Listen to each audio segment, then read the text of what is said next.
Carta aos Hebreus, capítulo 10, versículos 19 a 25, diz assim: Tendo, pois, irmãos, intrepidez para entrar no Santo dos Santos, pelo sangue de Jesus, pelo novo e vivo caminho que ele nos consagrou pelo véu, isto é, pela sua carne, e tendo grande sacerdote sobre a casa de Deus, aproximemo-nos com sincero coração, em plena certeza de fé, tendo o coração purificado de má consciência e lavado o corpo com água pura. Guardemos firme a confissão da esperança, sem vacilar, pois quem fez a promessa é fiel. Consideremo-nos também uns aos outros, para nos estimularmos ao amor e às boas obras.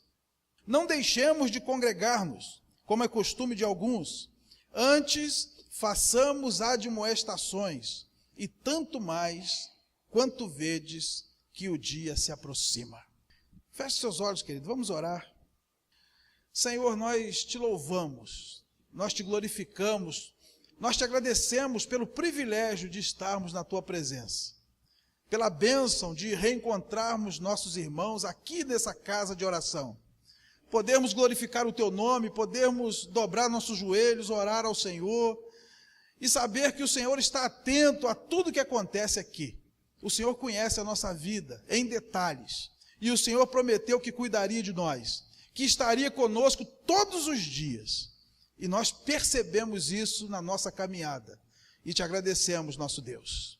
Pedimos agora que tu fales aos nossos corações. A tua palavra é viva, a tua palavra é maravilhosa, a tua palavra é alimento para a nossa alma e nós precisamos dela. Por isso, ó Deus, não permita qualquer manifestação aqui neste lugar que possa impedir ou atrapalhar o perfeito fluir do som da tua voz. E que tudo que há em nós que possa impedir o teu agir, seja nesse momento retirado, vencido pelo nome e pelo sangue de Jesus. Assim nós te oramos em nome do Cordeiro. Amém. Graças a Deus. Pode sentar, queridos. Não devemos abandonar a congregação. A carta aos Hebreus, ela tem autoria incerta. É considerado um escrito anônimo. Embora alguns atribuam a Paulo a sua autoria, porque na conclusão da carta há uma semelhança muito grande com a conclusão das demais cartas paulinas. No entanto, a introdução da carta é completamente diferente. Se nós formos ler as cartas de Paulo, ele sempre começa se apresentando. E aqui na carta aos Hebreus, isso não acontece. Essa carta foi destinada aos judeus cristãos residentes em Jerusalém. O termo hebreu era o nome dado aos israelitas pelas nações vizinhas. E provavelmente é um nome derivado de Éber, que significa homem vindo do outro lado do rio. Embora alguns atribuam a origem do nome a Hebrom. O próprio Abraão, que é o pai da nação judaica, foi chamado de hebreu. Isso está lá em Gênesis capítulo 14, versículo 13. Essa carta foi escrita entre os anos 60 e 70 depois de Cristo, provavelmente da Itália, conforme nós entendemos na leitura de Hebreus capítulo 13, versículo 24. A carta aos Hebreus, ela faz a transição do Antigo para o Novo Testamento. Então, nós precisamos entender a carta aos Hebreus para poder conjugar o Antigo com o Novo Testamento, para não cairmos no erro de achar que Deus era um no Antigo Testamento e é outro no Novo Testamento. Geralmente achamos que o Deus do Antigo Testamento é malvado, o Deus do Novo Testamento é bonzinho. Ou então caímos no erro pior ainda, de abolir o Antigo Testamento da nossa vida. Quem lê Hebreus vai entender o porquê do Antigo e o porquê do Novo Testamento. O tema principal da carta aos Hebreus é a superioridade de Cristo. Hebreus vai falar da superioridade de Cristo sobre os profetas, sobre os anjos, sobre a lei, sobre Moisés, sobre Josué, sobre Arão e sobre os sacerdotes.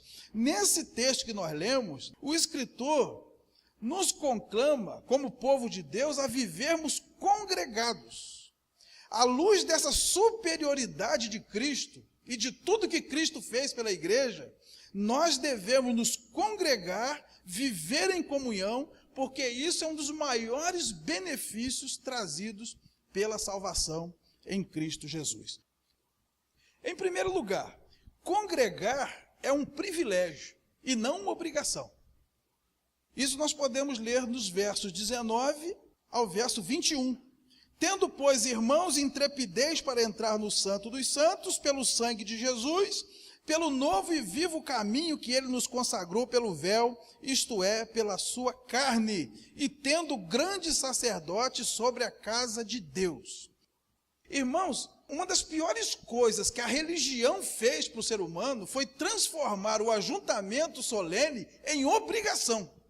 Em alguns segmentos religiosos, os adeptos são obrigados a frequentar o ajuntamento. Em alguns arraiais, há punição para aqueles que não frequentam. Então, aquilo que é um privilégio, uma bênção, uma escolha, algo que nós fazemos por prazer, é transformado em uma obrigação. O texto diz que nós ganhamos o direito de ter acesso à presença de Deus por meio de Jesus. O sangue de Cristo comprou para nós um ingresso para entrar no Santo dos Santos, na presença de Deus.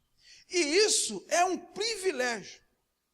Cada um de nós que recebemos a Cristo, ganhamos esse ingresso, que não foi comprado com ouro, com prata, nem com pedra preciosa. Foi comprado pelo sangue de Jesus. E nós temos então aos domingos aquele ingresso na mão e devemos sair de casa e ir a esse grande evento que é a congregação dos santos, para entrar na presença de Deus e cultuar o seu nome. Não é obrigação. E qualquer um de vocês que estiver hoje aqui por obrigação, vocês vão voltar de mãos vazias para casa. Deus não quer ninguém contra a vontade na sua casa. É um privilégio. Foi para isso que ele comprou o ingresso e nos deu. Tendo, pois, intrepidez para entrar no Santo dos Santos. A palavra intrepidez vem do grego parresia, que significa confiança aberta e destemida, coragem entusiástica, audácia, segurança, sem o uso de figuras e comparações. Tanto é um privilégio que o texto diz que isso só foi possível pelo sangue de Jesus, que nos abriu o novo e vivo caminho à presença do Pai. Irmãos, no Antigo Testamento, quando Deus deu instrução sobre a construção do tabernáculo, ele ordenou que houvesse um véu entre o santo lugar e o Santo dos Santos. Isso está escrito lá em Êxodo capítulo 26, dos versículos 31 a 33. Somente o sacerdote podia ultrapassar o véu para entrar no Santo dos Santos, e assim mesmo uma vez por ano e com sangue. Olha o que aqui diz Hebreus capítulo 9, versículos de 1 a 8. Ora, a primeira aliança também tinha preceitos de serviço sagrado e o seu santuário terrestre. Com efeito, foi preparado o tabernáculo, cuja parte anterior, onde estavam o candeeiro e a mesa e a exposição dos pães, se chama o Santo Lugar. Por trás do segundo véu se encontrava o tabernáculo, que se chama o Santo dos Santos, ao qual pertencia um altar de ouro para o incenso e a arca da aliança totalmente coberta de ouro, na qual estava uma urna de ouro contendo o maná, a vara de Arão que floresceu e as tábuas da aliança. Sobre ela os querubins de glória que com a sua sombra cobriam o propiciatório. Dessas coisas, todavia, não falaremos agora pormenorizadamente. Ora, depois de tudo isto assim preparado, continuamente entram no primeiro tabernáculo os sacerdotes, para realizar os serviços sagrados. Mas no segundo, o sumo sacerdote, ele sozinho, uma vez por ano, não sem sangue, que oferece por si e pelos pecados de ignorância do povo, querendo com isto dar a entender o Espírito Santo que ainda o caminho do santo lugar não se manifestou, enquanto o primeiro tabernáculo continua erguido. Esse véu representa a separação do Deus Santo com o homem pecador. O Deus Santo não pode ter comunhão com o homem pecador. O pecado tem que ser pago, e no Antigo Testamento o pecado era remido pelo derramar do sangue de um animal inocente, que o sacerdote sacrificava, ele mesmo se aspergia com sangue e entrava no Santo dos Santos para pedir perdão pelos seus pecados e também pelos pecados do povo. Segundo os historiadores, no templo, o véu media cerca de 18 metros de altura por 9 de largura, e era grosso como a palma de uma mão.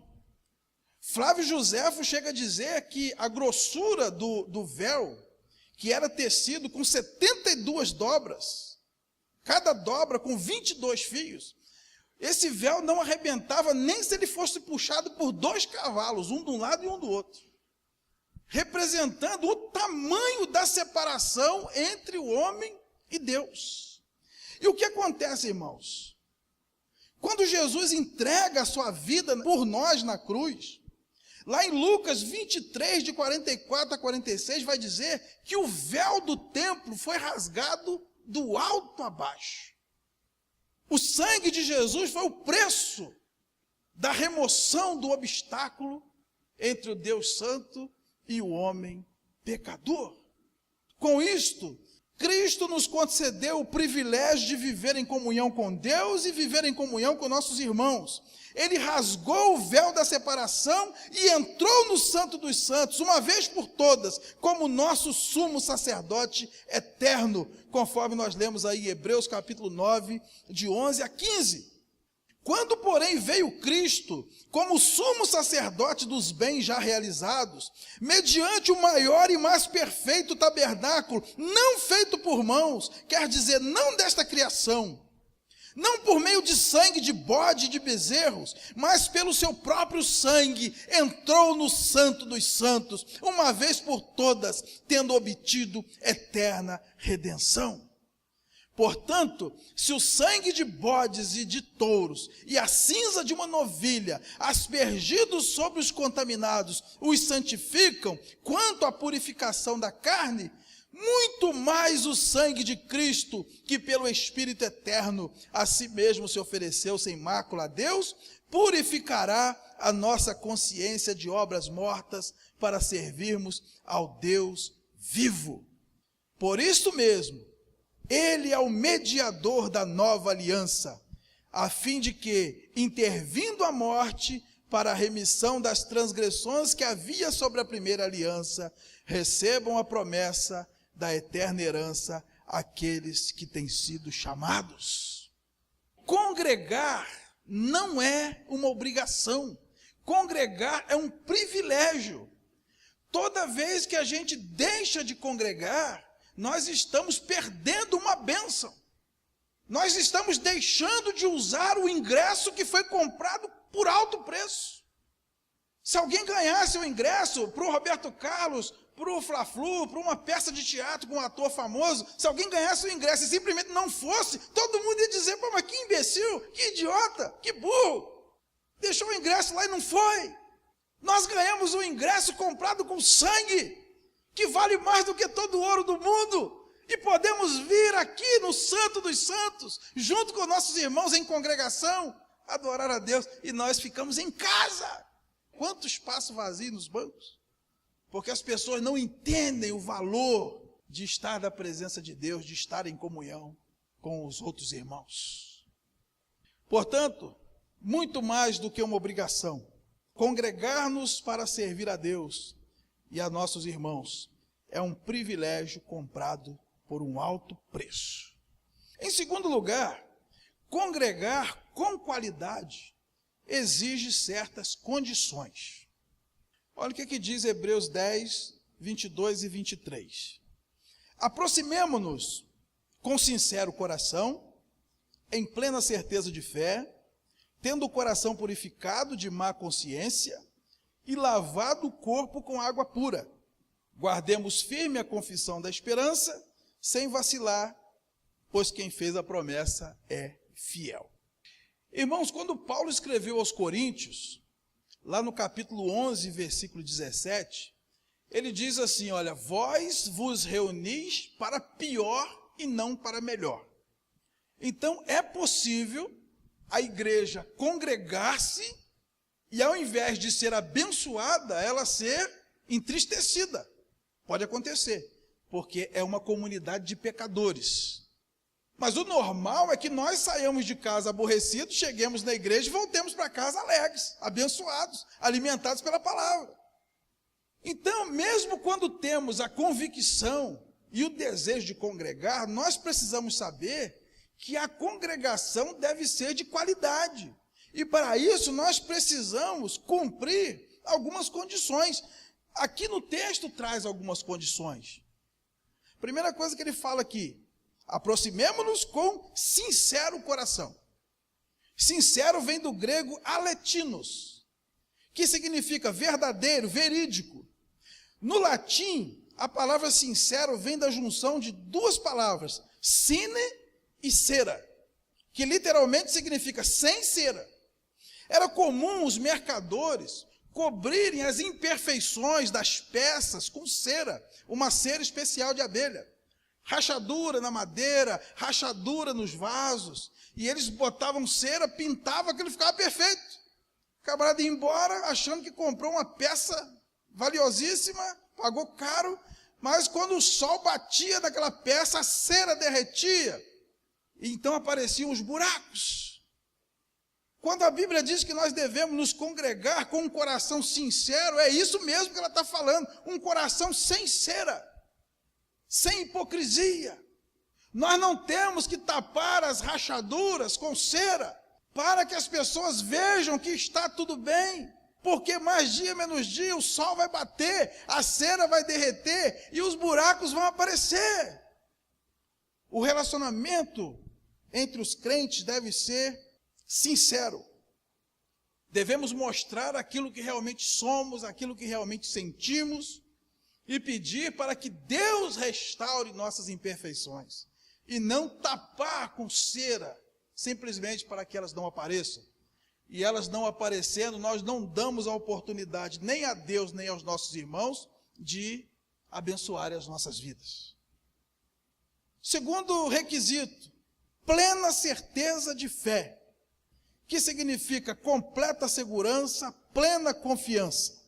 Fé vem do grego pistis, que significa basicamente convicção de que algo é verdadeiro. O mesmo escritor aos Hebreus vai dizer, no capítulo 11, versículo 1, aí na frente, que a fé é certeza. E também no capítulo 11, versículo 6, que sem fé é impossível agradar a Deus. Para uma comunhão valer a pena, nós não podemos duvidar da palavra de Deus, nem duvidar daquilo que Deus pode fazer, e muito menos levar o irmão a descrer na palavra de Deus e no poder de Deus. É incrível você ouvir a pessoa dizer: eu não senti a presença de Deus hoje aqui. Se está escrito que onde estão 2 ou 3 reunidos em nome de Jesus, Ele está no meio. Certeza é você acreditar no que Deus diz e saber que Ele está presente mesmo se eu não sentir. É incrível ouvirmos outro dizer: eu sinto como se Deus tivesse me abandonado, quando Ele disse: eis que estarei convosco todos os dias, até a consumação do século. Ele prometeu e Ele está conosco. Isso é fé. Fé é certeza de coisas que se esperam e convicção de fatos que não se veem. Essa congregação tem que ser de fé em fé, crendo na palavra de Deus, crendo no poder de Deus, ajudando o irmão a acreditar em Deus. Deus vai fazer, Deus prometeu, Deus é fiel, Deus vai cumprir na sua vida. Creia, tenha fé. Mas às vezes quando alguém reclama, a gente acompanha a reclamação. A congregação dos santos deve ser um lugar onde as pessoas têm fé em Deus e ajudam os outros a ter fé também. Se você vê um irmão fraquejando do seu lado, injeta fé nele, dá testemunho da sua vida, mostra para ele na Bíblia, mostra para ele ao redor dele tudo que Deus está fazendo. Uma comunhão que vale a pena é onde os irmãos se reúnem em plena certeza de fé. Terceiro requisito: coração purificado de má consciência. Coração vem do grego cardia, e é considerado o centro das emoções, dos sentimentos, dos desejos, enfim, tudo aquilo que está no nosso interior. Purificar aqui vem do grego rantizo, que significa limpar pela aspersão. Para que uma congregação valha a pena, nós precisamos estar limpos por dentro, irmãos. Porque a Bíblia nos convida a viver um alto padrão. Um padrão em que a má intenção é pecado. O mau sentimento é pecado. A malícia é pecado. Porque às vezes nós estamos bonitinhos por fora, mas por dentro estamos podres. Nós só vamos conseguir uma congregação de qualidade se nós limparmos o nosso coração. E todas as aspersões que aparecem na Bíblia simbolizam a purificação feita pelo sangue de Jesus. No Antigo Testamento se aspergia água, se aspergia óleo, se aspergia sangue de animais, tudo isso representando a aspersão do sangue de Cristo, como nós lemos em 1 de Pedro, capítulo 1, versículo 2. Eleitos segundo a presciência de Deus Pai, em santificação do Espírito, para a obediência e a aspersão do sangue de Jesus Cristo, graça e paz vos sejam multiplicadas. Para que haja uma congregação saudável, um ajuntamento saudável, os irmãos precisam estar purificados interiormente, não podendo agasalhar qualquer tipo de sentimento prejudicial à comunhão, ódio, mágoa, ressentimento, reserva, preconceito. Essas coisas precisam ser purificadas pela aspersão do sangue de Cristo. Nós temos que nos limpar interiormente. E os pecados do interior são os mais difíceis de nós lidarmos, porque eles não são vistos.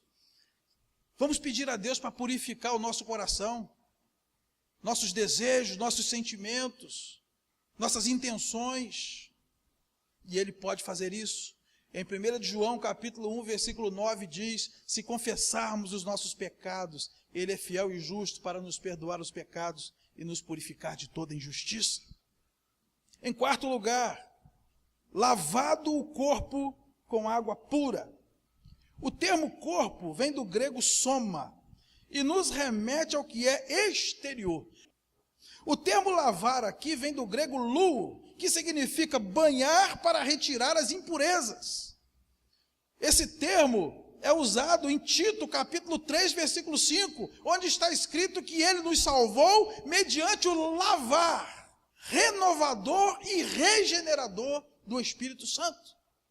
O Espírito Santo pode purificar também o nosso corpo. Aqui o autor está falando dos pecados da carne, as impurezas sexuais, de agressões físicas e verbais, gestos impróprios, obscenidades, piscadelas, beijos e abraços maliciosos.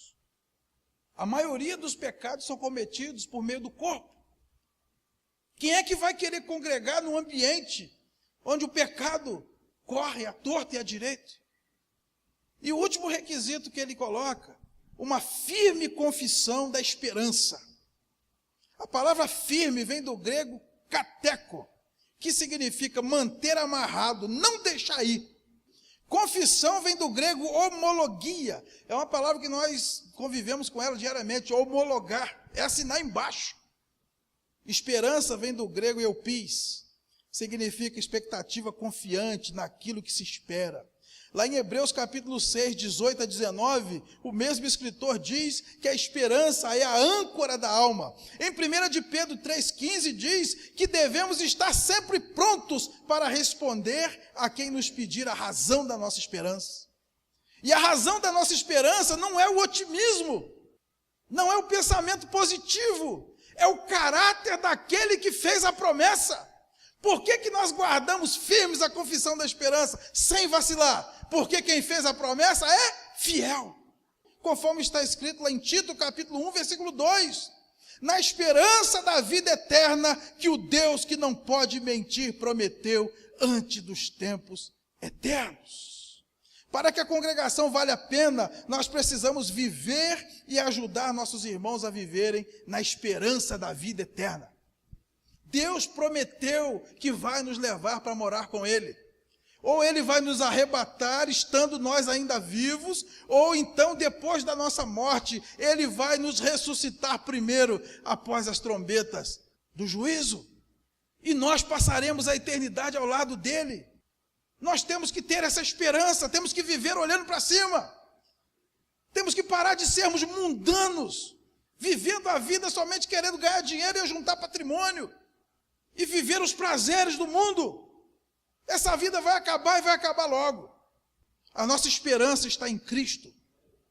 A congregação deve ser um lugar onde os irmãos injetam esperança no outro. Isso vai passar, irmão. Isso também vai passar. A nossa esperança é Cristo. A nossa promessa é vida eterna no céu ao lado de Cristo. E quem fez a promessa é fiel. Então, queridos, quando nós nos reunimos, não pode ser para pior. Tem que ser para melhor. Nós temos que chegar à igreja de um jeito e voltar para casa melhores do que nós chegamos à igreja. E isso é responsabilidade de cada um de nós. Em terceiro lugar, e último, congregar permite que um irmão ajude o outro a crescer. Olha o que diz em Hebreus capítulo 10, versículos 24 e 25. Consideremo-nos também uns aos outros, para nos estimularmos ao amor e às boas obras. Não deixemos de congregar-nos, como é costume de alguns. Antes, façamos admoestações, e tanto mais quanto vedes que o dia se aproxima. A igreja, irmãos, não é lugar só de receber. A igreja é lugar de dar e receber. Filipenses 4,15 diz assim: E sabeis também vós, ó Filipenses, que no início do evangelho, quando parti da Macedônia, nenhuma igreja se associou comigo no tocante a dar e receber, senão unicamente vós outros. Ninguém é tão pobre que não possa dar, e ninguém é tão rico que não precise receber. Isso tanto no aspecto material quanto espiritual. Se nós estivermos na igreja só para receber, nós vamos ser sanguessugas. Se nós estivermos na igreja só para dar, nós vamos secar. Porque de onde você tira e não põe, seca. A igreja é um convívio onde todo mundo dá e todo mundo recebe. E aqui no texto está escrito que devemos nos considerar uns aos outros e nos estimularmos ao amor e às boas obras. E isso é chamado de mandamento mútuo ou mandamento recíproco. Sempre um mandamento recíproco, ele vem acompanhado de um hífen e a partícula vos. E nós lemos isso muitas vezes na Bíblia, dezenas de vezes na Bíblia. E a única forma de nós cumprirmos esses mandamentos mútuos é vivendo em congregação, em comunhão. Como é que eu vou fazer algo pelo outro e o outro vai fazer por mim, se nós não estamos juntos? Por exemplo, lá em Romanos capítulo 15, versículo 7, diz: acolhei uns aos outros. No original significa tomar pela mão, tomar como companheiro, acolher em amizade, receber em casa. Agora, é sempre eu que vou receber você na minha casa? Não, um dia eu te recebo na minha casa, um dia você me recebe na sua, no dia o outro irmão recebe nós dois, e a gente então vai compartilhando e abençoando um ao outro. Comunhão é isso.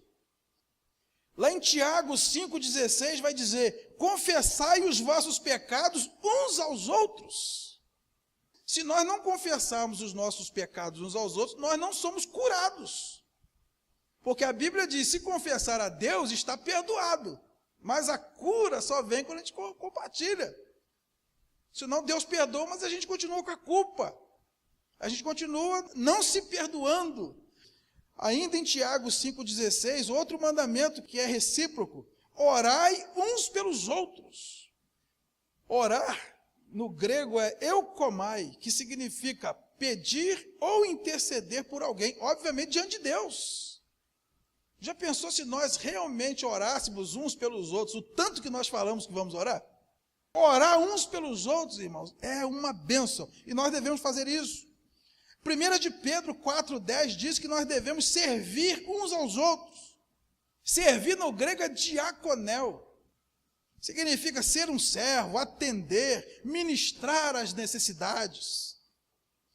Os irmãos devem servir uns aos outros com seus dons. Você tem o dom de ensino, então você me ensina. Eu tenho o dom de cantar, então eu vou conduzir você no louvor. Então Deus distribui os dons entre os membros do corpo para que cada um sirva ao outro com aquilo que o outro não tem. Lá em Colossenses 3,16 vai dizer, instruí-vos. Vem do grego didasco, que significa dar instrução, conversar com alguém a fim de ensinar.